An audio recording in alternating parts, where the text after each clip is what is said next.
আম্মু আম্মু কি করতেছেন? রান্না করতেছি। কি রান্না? ছোট সাহেবদের জন্য আজ আমি কুরমা রান্না করতেছি। একটু টক দই দিয়ে এটা ম্যারিনেট করব, তার সাথে অল্প একটু লবণ দেব, তারপর আধা ঘন্টা রেখে দেব।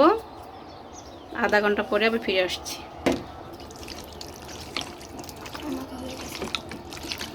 মাখানো হয়ে গেছে, এবার আধা ঘন্টার জন্য রেস্টে রেখে দেব।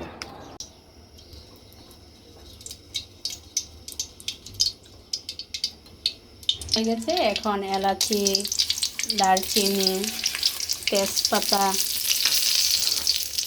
তারপর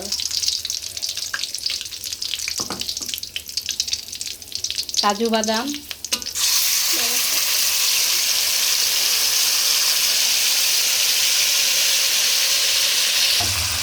পেঁয়াজটাকে সিদ্ধ করছি যাতে কাঁচা গন্ধ না আসে। এবার দিচ্ছি পেঁয়াজ বেরেস্তা করে।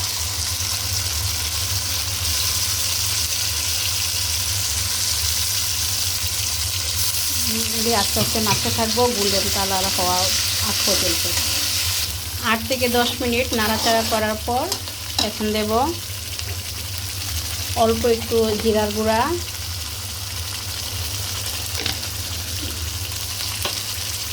অল্প একটু ধনিয়ার গুঁড়া,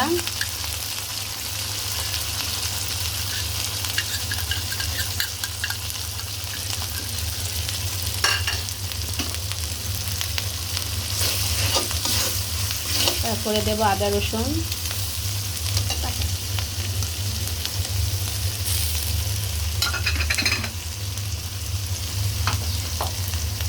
তারপর যে গরম মশলা গুঁড়া করা আমার হাতের, নিজের হাতের,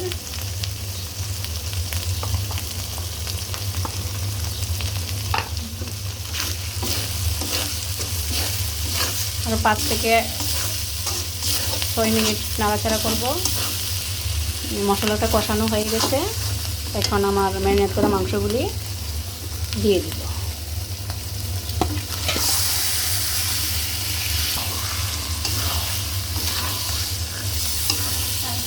কিছুক্ষণ রান্না করার পর তারপর দুধটা দিয়ে দেব।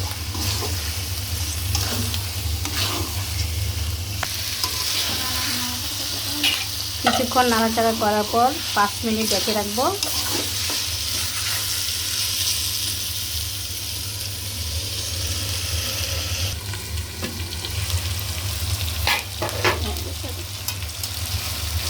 মাংসটা একটু গোল্ডেন কালার চলে আসছে, এখন একটু নাড়াচাড়া করে দুধটা দিয়ে দেব।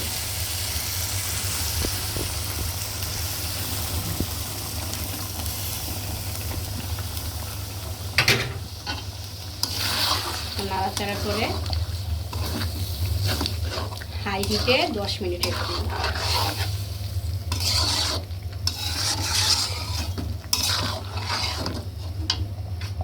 ঢাকানোর আগে একটা কাঁচামরিচ দিয়ে দিই।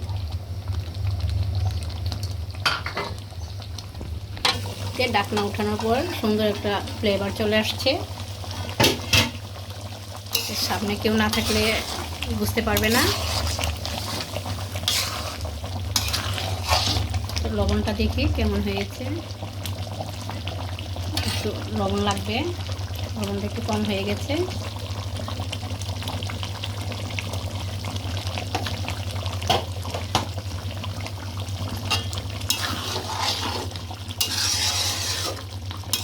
এখন দিয়ে দিব ভেজে রাখা বেরেস্তাগুলি।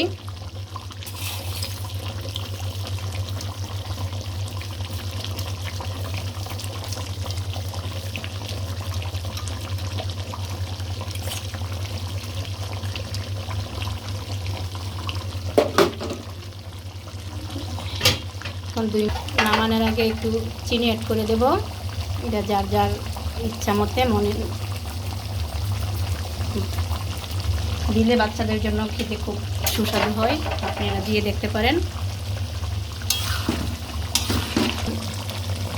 গ্রানের জন্য একটু স্বাদ বাড়ানোর জন্য অ্যাড করে দিলাম একটু ঘি।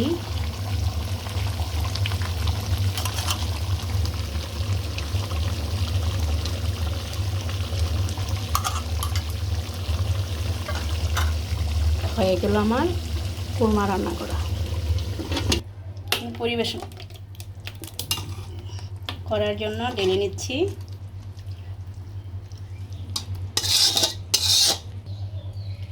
দেখেন পরিবেশন করার পরে কতটা সুন্দর হয়েছে।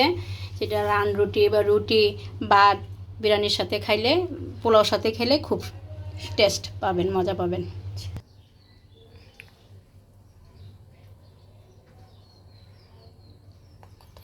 দেখেন মাংসটা কতটা নরম হয়েছে, খাইতেও খুব স্বাদ হয়েছে।